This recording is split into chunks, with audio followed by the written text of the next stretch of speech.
for-profit would always oppose this measure, and this is a fairly significant increase this year, 75 cents per packet of cigarettes.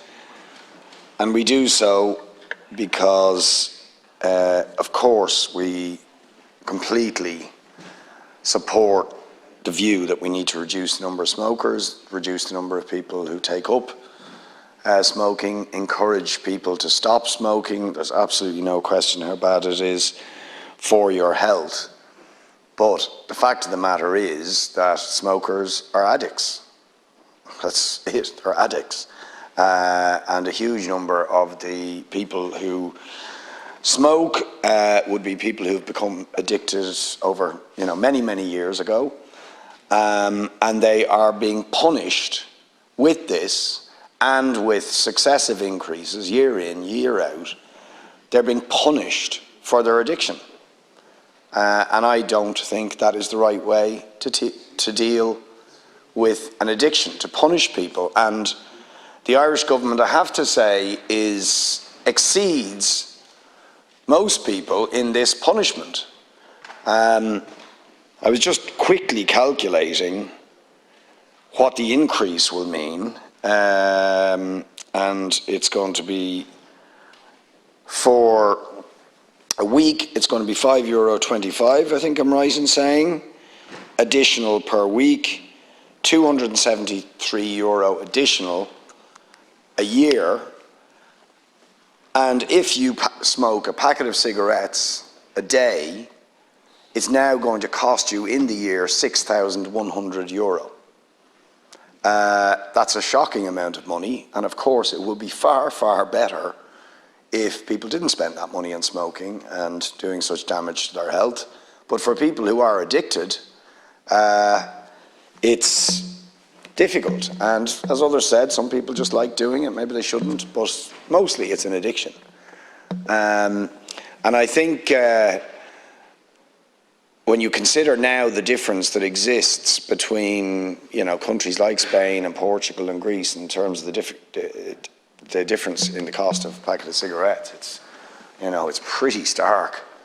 16.75 now, and it'd be about €5 or something in Spain, Portugal. I don't know what it is in Eastern Europe, but obviously all the illegal stuff that is coming from there as well. So there's absolutely no doubt it has led to a massive expansion of people importing cigarettes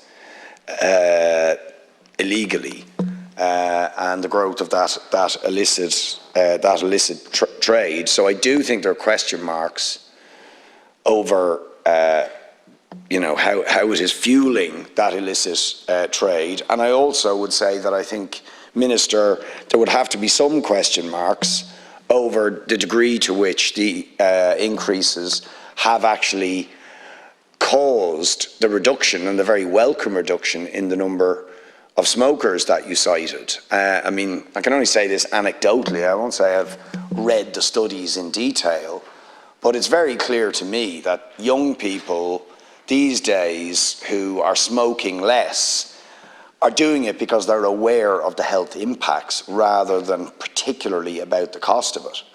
And I think if you want to further reduce the number of people who take up smoking, I would put more effort and focus, because I think this is what actually works, in the education side, the public health education side, rather than punishing those with the addiction. And also, I would say, again, this is just my kind of observation, but the degree to which young people are interested in physical health and physical fitness these days, going to the gym, the great increase in the number of people, particularly women, who are participating, young women participating in sport, and so on, I would say that's having probably more influence on discouraging people from smoking, because they can see the obvious conflict between smoking and engaging in physical exercise and in sports.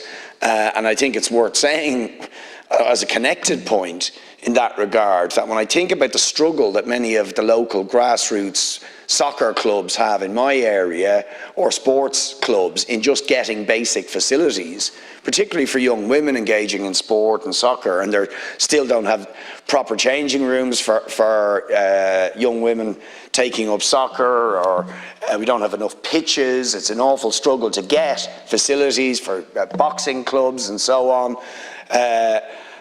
Frankly, I think you'd probably do more to discourage people from smoking, to invest more in grassroots sport and other sort of youth activities, positive youth activities, healthy youth activities, than punishing the reducing number of people who are addicted to cigarettes. So I will oppose it, and I would at least ask the government to consider those arguments, because that's a whack of a hit for people who are sort of fairly helpless in their addiction.